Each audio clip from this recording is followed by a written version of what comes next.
Hello दोस्तों, आपका स्वागत है मेरे YouTube चैनल जिसका नाम है स्टडी एट होम।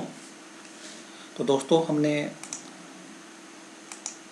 कक्षा 8 की किताब संसाधन और विकास का पाठ 1, जिसका नाम है संसाधन का पार्ट 1 देखा था।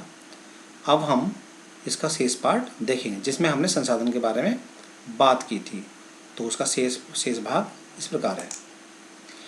तो दोस्तों, क्या आप जानते हैं, मानव संसाधन से तात्पर्य लोगों की संख्या और योग्यता यानी कि मानसिक तथा शारीरिक से है। यद्यपि मानव को संसाधन मानने के संदर्भ में लोगों में मतभेद है, इतना होते हुए भी इस तथ्य से इनकार नहीं किया जा सकता कि मूल मनुष्य की कुशलताएं ही भौतिक पदार्थों को मूल्यवान संसाधन बनाने में सहायता करती हैं। अर्थात दोस्तों, इसको ऐसे कर सकते हैं, अगर कहीं पे लोग ही नहीं होंगे तो कोई भी कार्य नहीं होगा। जहाँ पे जितने लोग किसी कार्य को करने के लिए स्मार्ट होंगे, वो उस कार्य को अच्छे से कर सकते हैं। इस चीज़ को ऐसे समझ सकते हैं कि आपके गांव में एक भी व्यक्ति ने MBBS यानी कि डॉक्टर की डिग्री प्राप्त नहीं की है, तो क्या आप सोच सकते हैं कि वहाँ पे आपके गांव में कोई डॉक्टर हो सकता है? अगर चाहिए डॉक्टर तो किसी को MBBS कराना होगा, या कहीं बाहर से किसी को हम लेके आएंगे कि आप हमारे यहाँ आके नौकरी कर लीजिए या हमारे यहाँ पर रहने लीजिए। इसलिए हमें लोगों को कोई भी काम करने के लिए कुशल बनाना पड़ता है।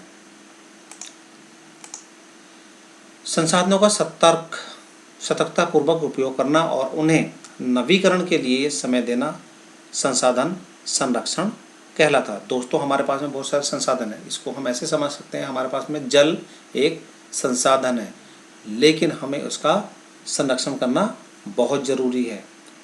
एक ना एक दिन अगर हम उसको सही से प्रयोग नहीं करेंगे तो जल समाप्त हो जाएगा। जैसे आपने देखा होगा कि आपके जो पिताजी होंगे या दादाजी होंगे, उनसे अगर बात करते होंगे तो आपको पता चलेगा जो पानी का जो वाटर लेवल था पहले बहुत ऊपर था और अब पानी का वाटर लेवल बहुत नीचे चला गया है।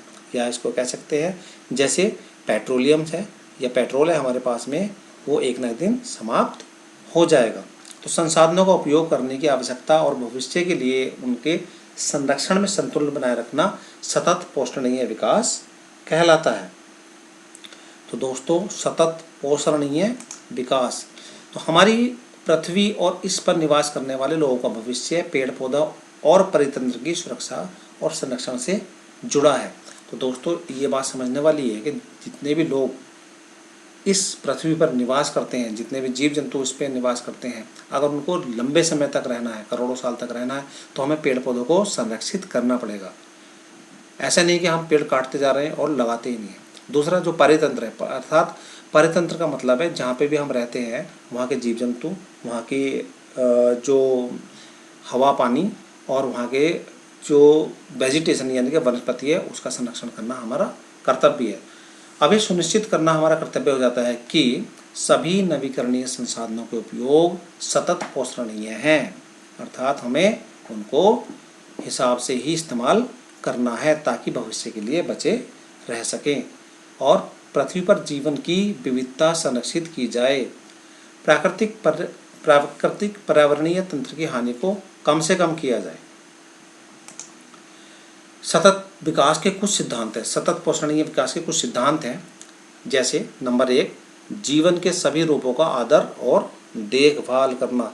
जीवन के सभी रूप का मतलब यहाँ पे ये है कि जितने भी जीव जंतु हैं, जितने भी पेड़ पौधे हैं, उनके सभी की देखभाल करना हमारा कर्तव्य है। मानव जीवन की गुणवत्ता को बढ़ाना, कि मानव जीवन भी सुखी रहे, ये भी हमारा कर्तव्य है। पृथ्वी की जीवन शक्ति और विविधता का संरक्षण करना। पृथ्वी की जीवन शक्ति से मतलब है कि ऐसा ना हो कि हम जितने भी संसाधन हैं उनका अभी इस्तेमाल कर लें और बाद में कुछ भी ना बचे। जैसे अगर हम मिट्टी में लगातार खाद ना मिलाएं तो मिट्टी बेकार हो जाएगी। और विविधता का संरक्षण, तो पृथ्वी पर जो भी चीज़ें उनका हमें संरक्षण करना जरूरी है। प्राकृतिक संसाधनों के ह्रास को कम से कम करना, यानी कि जितने भी प्राकृतिक संसाधन हैं उनको सहेज कर रखना, संभाल कर रखना, ये हमारा दायित्व है। पर्यावरण के प्रति व्यक्तिगत व्यवहार और अभ्यास में परिवर्तन लाना। समुदाय को अपने पर्यावरण की देखभाल करने योग्य बनाना। तो दोस्तों इसमें कुछ शब्द आए थे। पेटेंट करना, इसका तात्पर्य है कोई विचार या आविष्कार जिस पे किसी व्यक्ति या किसी समूह का अधिकार हो। जैसे कोई दवाई नहीं बनती है तो उसका वो कंपनी पेटेंट कराती है ताकि उसका फ़ायदा केवल उसी को मिल सके। प्रौद्योगिकी का मतलब है कौशल करने अथवा वस्तु बनाने में नवीन ज्ञान का अनुप्रयोग प्रौद्योगिकी है। जैसे कंप्यूटर प्रौद्योगिकी से बना, यानी कि टेक्नोलॉजी से। आपका मोबाइल टेक्नोलॉजी से बना है, तो ये सभी प्रौद्योगिकी के अंतर्गत आते हैं। अब दोस्तों जो हमारी एक्सरसाइज है उसमें पृथ्वी पर संसाधन असमान रूप से वितरित क्यों है? तो दोस्तों इसका उत्तर है पृथ्वी पर जो जलवायु है और जो ऊंचाई है, इन सब की वजह से पृथ्वी पे जो संसाधन है वो असमान रूप से वितरित है। संसाधन संरक्षण क्या है? तो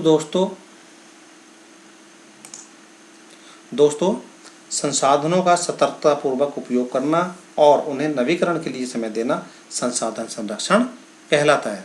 अगला प्रश्न है, मानव संसाधन महत्वपूर्ण क्यों है? तो दोस्तों मानव संसाधन महत्वपूर्ण इसलिए है क्योंकि मानव ही है जो दूसरे संसाधनों का सही प्रकार से इस्तेमाल कर सकता है और मानव के जीवन को ऊंचा बना सकता है। सतत पोषणीय विकास क्या है? तो दोस्तों सतत पोषणीय विकास संसाधनों का उपयोग करने की आवश्यकता और भविष्य के लिए उनके संरक्षण में संतुलन बनाए रखना सतत पोषणीय विकास कहलाता है। तो दोस्तों ये कुछ सवाल हैं प्रश्न नंबर 2 में। निम्नलिखित में से कौन संसाधन को निर्धारित नहीं करता है? उपयोगिता, मूल्य, मात्रा। तो दोस्तों मात्रा संसाधन को निर्धारित नहीं करती है। प्रश्न नंबर 2, निम्नलिखित में से कौन सा मानव निर्मित संसाधन है? तो दोस्तों नंबर 1, कैंसर उपचार की औषधियाँ, झरने और जल, उष्णकटिबंधीय वन।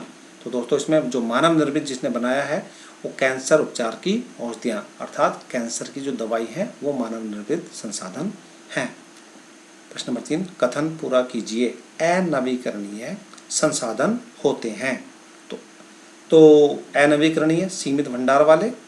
ऑप्शन ए, मनुष्य द्वारा निर्मित, निर्जीव वस्तुओं से व्युत्पन्न। तो दोस्तों जितने भी अनवीकरणीय संसाधन हैं वे निर्जीव वस्तुओं से उत्पन्न होते हैं। दोस्तों ये था पार्ट 2 आपकी कक्षा 8 की भूगोल की पुस्तक का पाठ 1 का पार्ट 2 था। और दोस्तों आप मेरे चैनल को सब्सक्राइब कीजिए और अपने दोस्तों को भी बताइए। Thank you. मैं फिर से उपस्थित होऊंगा आपके लिए अगले चैप्टर के साथ। तब तक के लिए धन्यवाद।